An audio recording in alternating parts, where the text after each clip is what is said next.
Hello there and welcome to the show. Chris Reardon welcoming you to another United Kingdom talk. A little bit more show news. I'm afraid the live show now has disappeared. I'm sorry about that, but I'm all finding it a little bit too much at the moment. I think what's happened is that I've taken on a little bit too much work, and I have been finding it a little bit hard to cope with things. I've had to cut. I've had to hack away, dear. Hack away at some bits and pieces, one of which is the live show, and also the Saturday show has disappeared. So what we've got now left with is 2 half-hour recorded United Kingdom talks, which I intend to keep going. Do not worry, I'm not going to disappear down the plug hole. I should do my best not to do that. The live show may come back at another point, but at the moment it's too much. You know what I mean? It's when you're doing too much, eh? Well, I have been at that position. Today, you can see me. I'm sitting here, or hear me. I'm sitting here, fairly relaxed, not too worried about things, because I know I've only got to do 2 half-hour shows now. The live show is much more intense.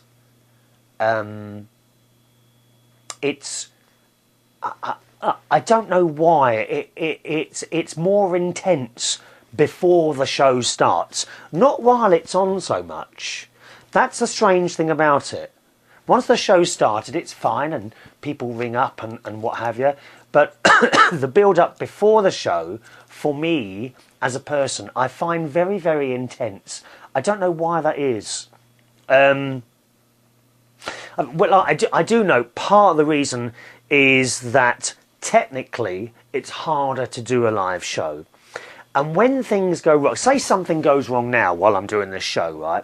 I simply go over, do the equipment, find out what's gone wrong, and maybe start again. You know, I mean, for example, I'm looking at the video behind me on there, and I can tell that's wrong. So I've just simply gone over. There's a big screen behind me showing a video. Those of you that are listening to the show obviously can't see it, so I'm telling you that wasn't right then. So I've just leaned over and that's it. Now, if it was a live show, I'd have to go somewhere else and do that. Do you know what I mean? So I did find it very, very intense. So for now, we've got the 2 half-hour shows. Sorry about that. I know there's a couple of people who were very disappointed. One of which, Ryan, who's up to north. Hello, Ryan, who says 3 United Kingdom talks a week. That's all I want. Oh, Ryan, well, just 2 for now. Please let me have a little break. 2 for now. Maybe another one later. I don't know. But for now, 2 half-hour shows, or we can hopefully, I'll be able to carry on doing those.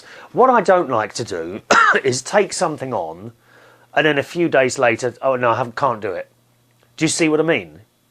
I'd rather stop rather than start missing them out all over the place. So at least you know there's going to be one on Tuesday and one on Thursday. Not, oh, will it be there or not? I like to be regular. Possibly like your bowels. We have mentioned bowels before. Very, very important to be regular, boys and girls. All right, so that's the news. There's an email address to the show. Feel free to join in at any time. Chris at unitedkingdomtalk.co.uk. Chris at unitedkingdomtalk.co.uk. We're gonna do an email catch-up show today because we've been falling a little bit behind with those because I've been rabbiting on too much about myself, as usual. First of all, from Ashley. Hello, Ashley, who sent some wonderful pictures, absolute wonderful pictures of her. What do you call it? Not timeline. You know when you're related to people. What's that called? You know, the tree of relations, all that business. Anyway, Ashley writes, hello, Chris. In response to Saturday, the 24th of April show, I want to forward a message from my friend Christina. That's a lovely name. It's with a K, incidentally. Christina. Isn't that a nice name, eh? She listened to the show, and I know she had a good belly laugh. Now, you see, that's important to me. We do the occasional serious bit. If you've been with us from the beginning, which is about 4.5 years ago, you will know we have some very, very sad moments on this show. And you don't get much sadder than people dying. We've had one of our dear listeners from Norway. He died, I think it was earlier this year, wasn't it? And a couple of people's mums have died and members of the family. And indeed pets. I always consider pets as members of the family. So we do sad bits as well. It's all about sharing lives. That's what this show's about. But when someone writes in and says, you made me laugh, that's what does it for me. Gives me a little bit of a kick, that one. Ashley says, she thinks you're hilarious and as sweet as I do. Oh, I don't know if I'm sweet. Would you like a little taste? Do you want a taste, Ashley? Would you like me to cut a piece off of me and you can have a little taste here? Perhaps I cut off my earlobe and you can have a little chew of that in your mouth. Eh? See what it tastes like. Is it sweet or is it sour? Now, Christina lives in Newham, which is a part of London, which we spoke about. I mean, it's rough. Oh, my God, it's rough. And she says, she said that Newham isn't as bad as South Londoners make it out to be. And she does pretty well up there, but jobs are sparse, unfortunately. Now, don't let her tell you that, Ashley. Oh, my God, do not go to Newham, darling. OK? Very, very dangerous, love. You need stab-proof and bulletproof vests and security guards around you all the time. I mean, you know, you could go and buy, I don't know, a loaf of bread and have it stolen on the way home. It's rough, dear. Rough as this. She says, it's not just America that's in rough times when you step outside the box, so to speak. We can't complain here at all, considering gasoline prices are much, much cheaper than in the UK, and healthcare isn't better or any worse. Well, you're right about the gasoline prices, or of course the petrol prices. They are very expensive here. We are paying, in your money, about $2.40 a litre, and I think there's 4.2 litres to the gallon. Okay? So we are paying an awful lot. But I don't know if it's true or not. When politicians are asked about this and why is it cheaper there and why is it so expensive here, they say to us that, well, in America you have sales tax. Well, we don't have sales tax here. We have VAT, but we don't have sales tax. And sort of different countries collect taxes in different ways. So it's hard, really, to work out whether you have it better off than us or not. I gather in America your power prices are extremely expensive. Stuff like electricity and gas. Much more so than ours. We think ours are expensive, but I have heard that a lot of those are expensive. And you know, taxes in different countries work in different ways. I mean, if you want cheap petrol, you've got to go to one of the Arab countries where I mean, they practically give it away. They really do. But on the other hand, you've got a country like Dubai, right, who are in terrible financial trouble at the moment. Strange, isn't it? How that works. Dubai. Is Dubai a country or is it a city? I'm not quite sure. My geography's not very good. I'll never lie to you. I'll never pretend to know something about what I don't know about. I'm not sure if Dubai is it a city or a country. I'm not sure. But I gather they've got a bit of money trouble at the moment. And you would think, how on earth can one of the Arab countries with all that oil have financial trouble? And yet they have. I don't know how the taxes work. The taxes work differently everywhere. Ashley says, I've had my fair share of stories about the NHS from my friend Christina, because they give her the runaround every time she has to go in for checkups or blood work. I like that, that's a good word, blood work. I'm including a few pictures of scanned documents detailing my very distant relation to Queen Elizabeth II. God save her. I should be standing up to do that. But if I stand up, you won't see my head, because the camera's not that far back, you see. My great-grandmother shared a common ancestor with her, but the connection is still there regardless. Well, of course, dear. If you're related to the Queen, dear, you must tell everyone. Very important. Some of my other ancestors owned a castle in the Yorkshire area that I believe is still there to this day. Yeah, most of the castles are still standing. The patriarchal Yarborough family came from Lincolnshire, but I haven't been able to be as thorough on this investigation as I was able to with the Garlington family, Yorkshire origin, on my grandmother's side. She says, I've put together a genealogical notebook with all of the details, and I enjoyed seeing my grandparents marvel at the research I have done. Well, of course. It must be wonderful for, like, a child, grandchild, to take an interest in what went on in the past. These are only two families that emigrated from England in the mid to late 18th century. Another ancestral family of mine originated in Switzerland and has a story of its complete with love. Murder? Oh my God, murder, dear? I hope there's no murderers watching this programme. Dear me. We do have standards here, dear. Surname and location changes in mid-19th century Indiana and Texas. So it is interesting what you're doing here, Ashley, I must say. I've never really gone back or shown an interest in mine for some reason. I don't know why. You know, I know... No, I don't really. I don't know my genealogy at all. And do I have an interest in it? No, I don't know why. It's just one of those things. Ashley says, I love and enjoy genealogy, and I hope this tradition will carry on with my children and descendants. I did enjoy my time on the beach the week before last, and I'm never clever enough to use sunscreen. Oh no. Did you get a bit red, love? Did you look like a lobster? Not good. Not good. You know why. Watch out for your skin problems, darling. She says, I didn't get sunburnt too badly, so don't worry. What do you mean too badly? Sunburnt is sunburnt, whether it's bad or not, dear. It's not good. I love the outdoors. Me too. Me too. And would spend every waking moment out there or waking moment out there if I didn't have to work during the week. I live on the outskirts of Houston in a small city called Katy, and this area used to be nothing but rice fields. We still produce some rice here, and we also have a salt farm here. I'm sure you've heard of Morton Salt. No, don't know what that is.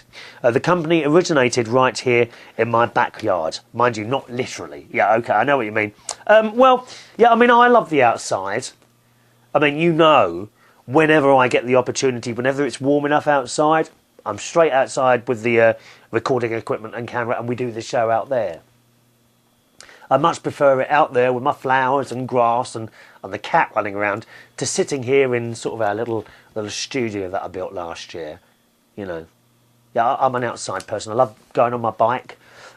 Actually, I went on my bike last weekend over to the forest. I've got a lovely forest there. I don't usually go. I do a lot of cycling around town, but I don't usually go over to another forest. And the hills are up, and it's wonderful coming hurtling down these hills, but climbing up them again is a real effort. I was over there for about half an hour going up and down these hills and through the trees on the paths and what have you, and I tell you what, it's blooming hard work. It really is. I felt that I'd done a lot more exercise than I would normally do in the swimming pool, to be honest. I think I got a lot more out of that, so I'm going to do some more cycling. She says, excuse my Texan slang, but don't fret. I may talk like a Texan on most days, but in emails to non-native Texans like me, I try and use proper English for them. This is proper because I don't use the Queen's English. I would, but it's too awkward for me. No offence. She says, sorry, I've gone off topic. Well, same as me, dear. You know me, I'm always off on another topic. But you did say to write an email however long I want it to be. Yes, absolutely. I live about an hour and a half's drive from the beach here. Yeah, well, I can get in my car. I can be in Brighton, where the beach is, in about an hour and 15 minutes, so roughly the same as you. We measure distance in time in Texas. It's easier that way because we don't have to think about it, and we all drive fast here too. When Hurricane Ike barreled through Houston in the Galveston Bay area, the family and I jumped ship and fled north to stay with my grandparents for the duration of the storm. See, I mean, that's one thing we don't have here, hurricanes and tornadoes. I mean, there is the occasional twister, which we do actually have here, but they're very, very rare. The hurricane damage wasn't too great here, but we were still frightened of the storm. You made a comment about Houston and the space program on your last show, and it really made me laugh. I think I disturbed some people here at work, but we need something to alleviate the monotony, right? Yeah, oh, you do, dear. Oh, it does get boring at work. It doesn't matter what job you're doing. I'm convinced that everyone must get bored at work. The rockets, shuttles, etc. do not launch from Houston, but from Cape Canaveral in Florida. Our Johnson Space Center in Houston is the control center for every mission and launch. The center is open for tourists, and you can take tours of the old mission control center that was used during the Gemini, Mercury and Apollo space programs of the 50s, 60s and 70s. There are no elevators in this building, so you have to trek up 10 or more stories, and it's really a killer if you're not in shape. Well, it wouldn't be too much of a problem for me, Ashley. You know me, forever fit, my dear. Fit, that's me. One of the Saturn V rockets used in the Apollo missions used to be on display in the grounds of the facility, but it has since moved. It's a lovely place to take your kids, but a bit pricey for tickets. Well, how much is that then?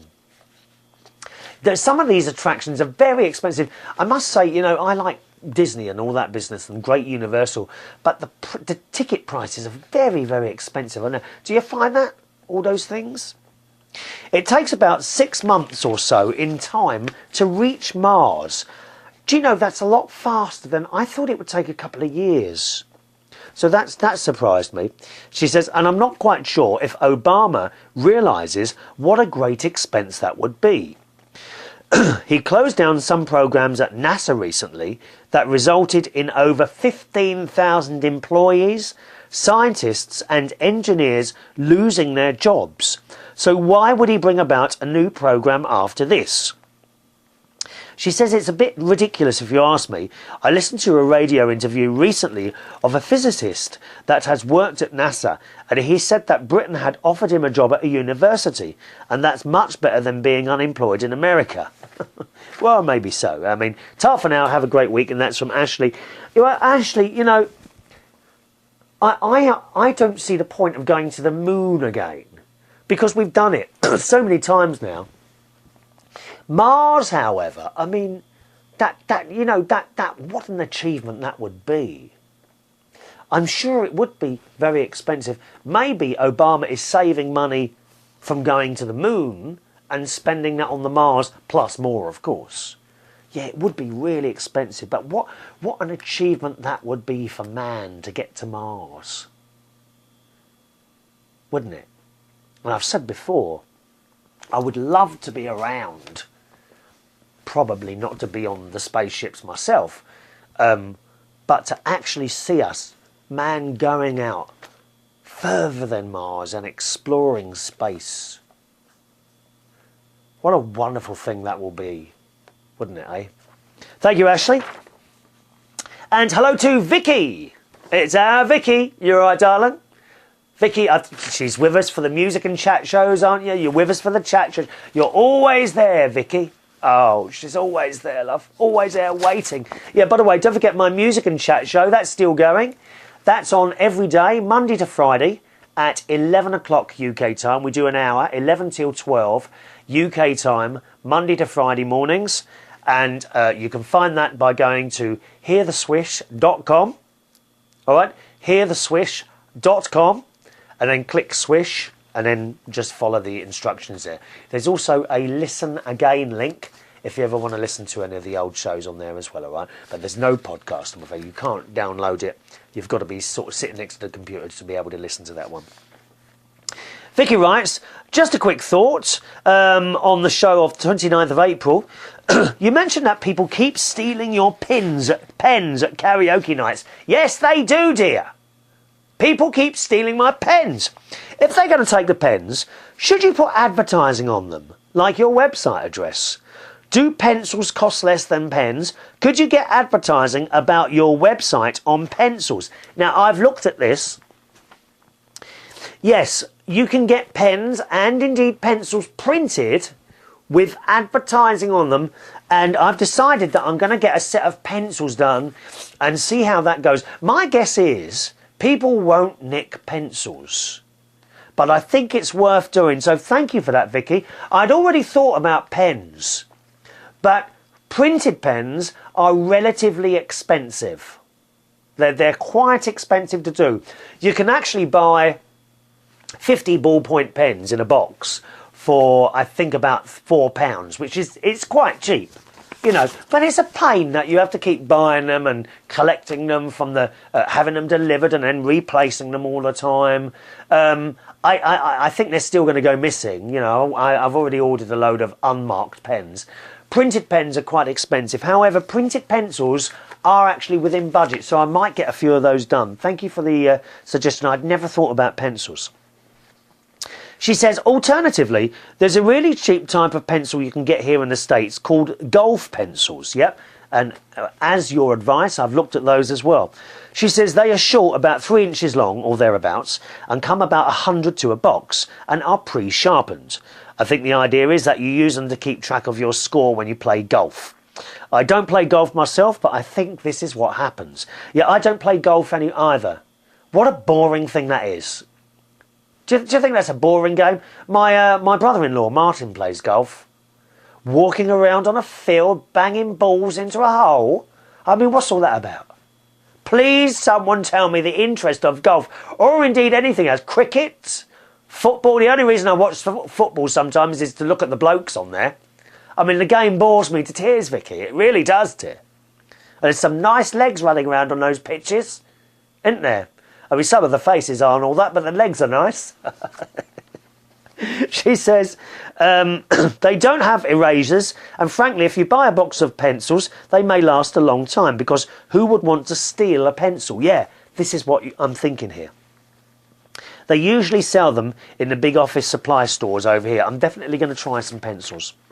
Glad to see you back in the garden, although not today. We're in the studio today because it's a bit cut. Well, actually, no, we're in the studio because this is night time. I'm actually recording this show at 10:30 at night. I've got a night off. Tuesday nights I have off, so I'm actually sitting here recording a show at night time. So that's when we're in the studio today. Glad to see you back in the garden, and good luck with the fleece on your plants. Is that what that tan blob was on the lawn behind your right elbow the other day? I can't remember now. Sorry, I can't remember. My eye did wander over to look at that, especially when the wind caught the fabric and the whole thing started to breathe. Oh, yeah, that'd be it then. Yeah, that's it. She says, where are my 3D glasses when I need them? Oh, I've got them here, Vicky.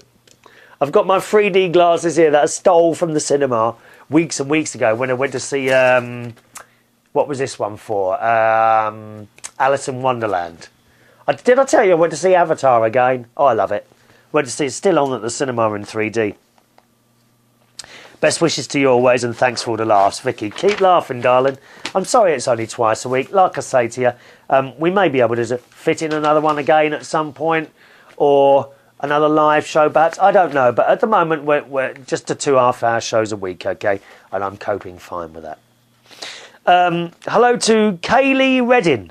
I think it's Kaylee Reardon, who's been watching a really old show, actually, on the 23rd of September 2008. Now, when you mentioned that one, I actually looked at that show, and my God, don't I look young? It was only 2 years ago. How comes I've started to look so old so quickly? What's all that about? I've got a thin face and, like, actually, no, I think one of the reasons is the camera that I use now to record this show. Those of you that watch the show, if you're new to the show, you may not know this. If you're just listening, you can watch as well. Simply go to the main United Kingdom Talk website. That's at unitedkingdomtalk.co.uk. All right, unitedkingdomtalk.co.uk. And just go down there, and you'll see all the shows in video as well for about the last two years or so, whatever it is. And I've only had the camera I'm using now for about a year. At that point, there was another camera which was not of as such high quality. It wasn't too bad, but it wasn't as high quality. And your face kind of was a little bit blurred, right? So you don't see the lines, and I think that's why. I can't believe I can have looked so old so quickly in 2 years. I don't know. And Kaylee wrote, I heard the Tony Bell chimes on your show. Hear those chimes? It's Tony Bell time. If you're wondering what Tony Bell, it's a brand of ice cream. And we have little vans here in the UK that go around selling ice cream, and they play a tune. They go ding, ding, ding. They play a tune from the van really loud so that you know the van is there. Very, very good. Thank you for that one. Look, we have a new listener here, viewer, I think. Hi, Chris. Greetings from Pamplona in northern Spain. Pamplona in northern Spain. A lovely name, Pamplona. The town where the San Ferminis are held. No idea. She says, but to explain, you know this thing about the running of the bulls and stuff. If you haven't been there yet, I can tell you an awful lot of your cousins, fellow nationals from Australia have. Yeah, I'd like to see that, actually, the business. Is that where the bulls are running? Oh, no, are people attacking them, though? I don't like anything like that, no. She says, the thing is, the other day, I think it was on April the 29th, I heard you say that happy clerks make for happy customers. She's talking about people that work in shops. She says, well, I think you only made half the point. Customers want above all to buy cheap, and whenever they get it, it comes at the expense of the shopkeeper's working conditions. Yes, I know exactly what you're saying there. And as you know, on this show, I often mention a supermarket called Aldi, which we have an Aldi, which has been there for about a year, just down there. It's my nearest supermarket, and I hate it in there. There's only ever 3 staff, and those staff are worked. They really are worked very hard, and probably that's the reason why they're so miserable all the time, and they really haven't got time to talk to anyone while they're going about their work. 3 staff in quite a large supermarket there, and I'm sure you're right, the working conditions in there, I don't think I'd like to work there. They work blooming hard for their money in there, they really do. Inaka, is it Inaka? She says, it's good prices that make for happy customers. And if those are offered at the cost of the clerk's salaries, shop assistant's salaries, I figure there's no good reason to expect happy faces when buying cheap. Yep, you make a fair point. Can you think of any way out of this situation? And that's from Inaki. She says, try pronouncing my name with this exclusively Spanish word if you can. Inaki, is that right? Inaki, I'm sorry. I probably got that completely wrong. Inaki. And as I say, in northern Spain. So, first of all, welcome to the show. Yeah, I'm sure you're right. They're not happy because of their working conditions. You know, what's the way around that? When it was Waitrose, years ago, the staff were very happy in there. But on the other hand, there was an awful lot of them. They seemed to have time to stand there and talk to you. But I, for one, I'm lucky. I don't have to worry too much about saving money on food here and there. And I would rather pay the extra and have Waitrose back than have that Aldi still there. But that's only my personal opinion. Agree with everything you say there.